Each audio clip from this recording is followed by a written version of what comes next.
This is a video for AQA Further Pure Mathematics. Hyperbolic functions section 2.1, differentiating and integrating hyperbolic functions. Well, you've already met cosh and sine x, which are given by these definitions. Remember, the cosh x is a half e to the x plus e to the minus x, and sine x is a half e to the x minus e to the minus x. So it's possible for us to use these definitions to differentiate cosh and sine x because we know that the derivatives of e to the x is e to the x. So let's look at that then for cosh x. The derivative of cosh x will be the derivative of it written out as its definition, so the derivative of a half then e to the x plus e to the minus x. And if we differentiate e to the x, we get e to the x, so this is going to be 1 half e to the x.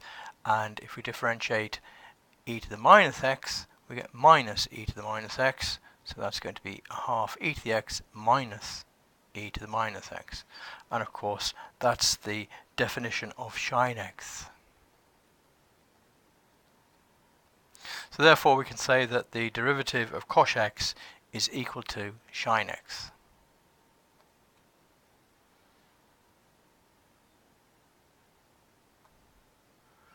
We can do a similar thing for sine x, and we can see by its definition it's e to the x minus e to the minus x, and then when we differentiate that we get a half e to the x plus e to the minus x. So the derivative of sine x is cosh x. So sine and cosh are derivatives of each other, and obviously then that means that they're integrals of each other. So we can say that the integral of cosh x dx is equal to sine x plus a constant, and the integral of sine x dx will be cosh x plus a constant. Once we've decided that these are the derivatives and integrals of sine x and cosh x, we can then use these functions in more complex examples, and for example use product rule, chain rule, or for integration we could look at methods of integration which then involving sine x and cosh x. So as an example of that, let's look at this function, which is e to the 2x cosh x.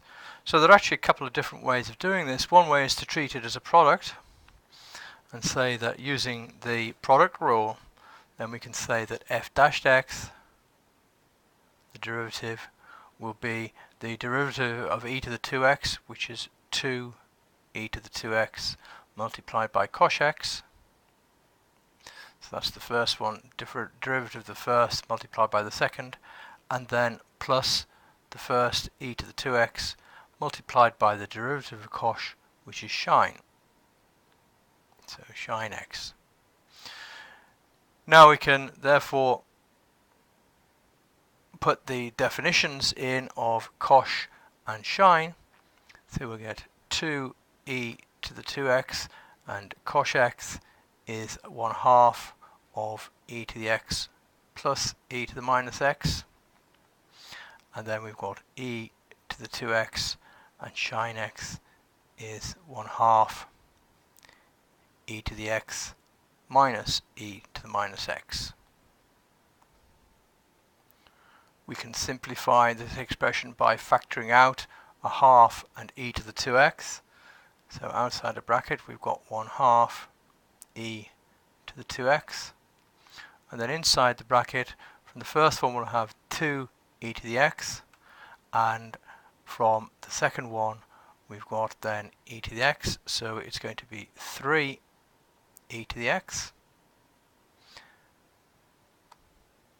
And then if you look at the coefficients of e to the minus x, it's going to be 2 from the first bracket and then minus 1 from the second bracket, so plus e to the minus x. We could leave it like that, but another way of expressing it is to take e to the x from this expression outside the bracket and multiply by that inside, and that gets rid of this negative power. So if we do that outside, we're going to leave a half e to the x, and then inside the bracket we'll have 3 e to the 2x, and then plus 1.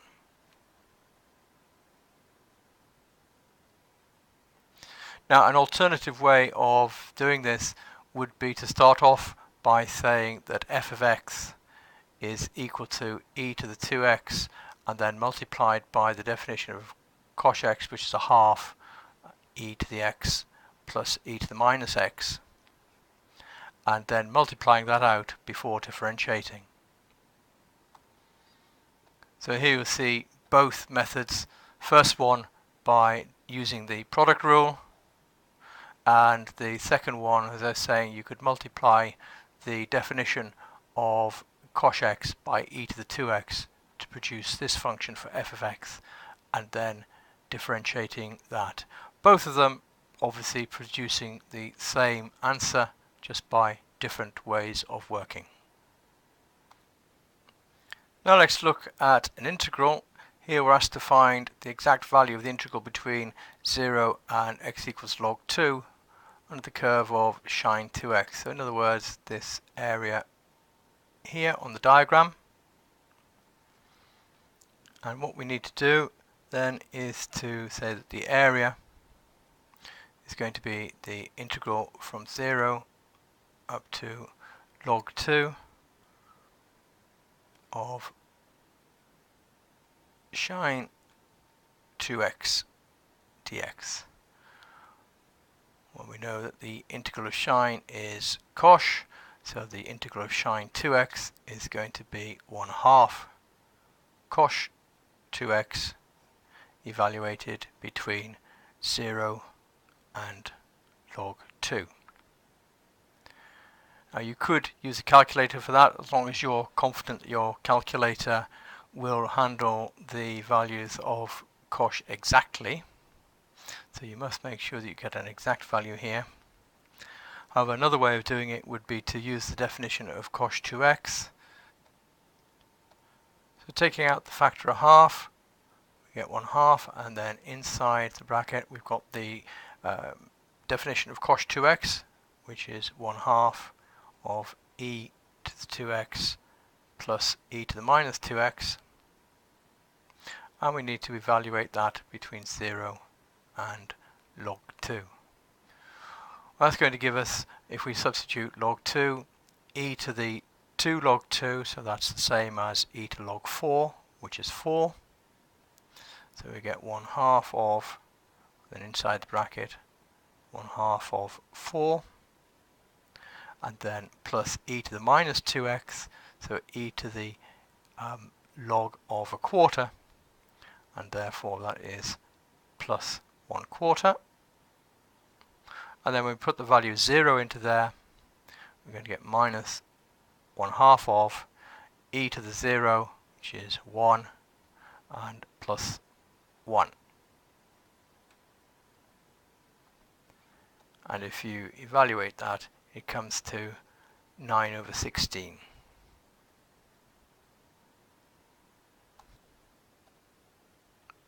So there we are then. We've worked out the area under the curve by integrating sine 2x to give a half cosh 2x, and then substituting the values as with any definite integral. Remember that if you're using a calculator, make sure that your calculator is set so that it gives you an exact value if you're going to use the hyperbolic functions on your calculator. And that's the end of this video looking at differentiation and integration of hyperbolic functions. In the next one we'll be looking at differentiating the inverse hyperbolic functions.